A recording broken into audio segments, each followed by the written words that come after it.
Kerajaan negeri terus menggalakkan keseimbangan kerja dan kehidupan bagi meningkatkan produktiviti pekerja, khususnya melalui pelaksanaan dasar mesra keluarga. Esko Kebajikan Masyarakat Amfasari berkata, dasar negeri yang diperkenalkan pada awal 2025 memberi fokus kepada pelaksanaan waktu kerja anjal serta cuti penjagaan bagi menyokong keperluan keluarga dan kesejahteraan pekerja.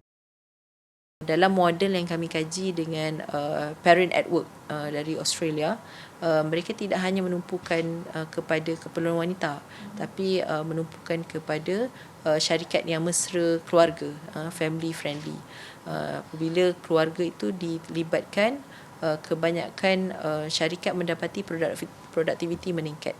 Jadi kita melihat model seperti ini termasuk inklusif kepada OKU adalah satu situasi yang akan memberi nilai tambah kepada semua.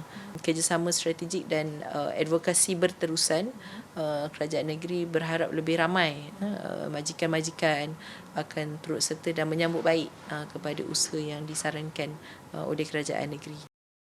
Menurut beliau, inisiatif itu turut menggalakkan syarikat membina persekitaran kerja lebih fleksibel dan mesra keluarga. Anfal menambah wanita berdaya Selangor WBS juga melaksanakan libat urus bersama syarikat berkaitan kerajaan GLC sejak 2025 dengan sambutan positif.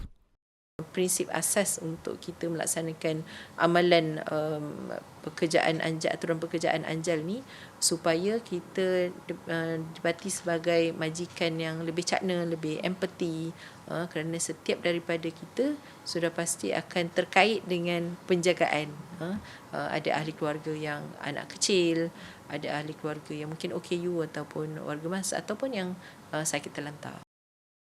Dalam masa sama, beliau berkata pelaksanaan kerja dari rumah di Menteri Besar Selangor Pemerbadanan atau MBI menunjukkan impak baik terhadap produktiviti dan kesejahteraan pekerja wanita.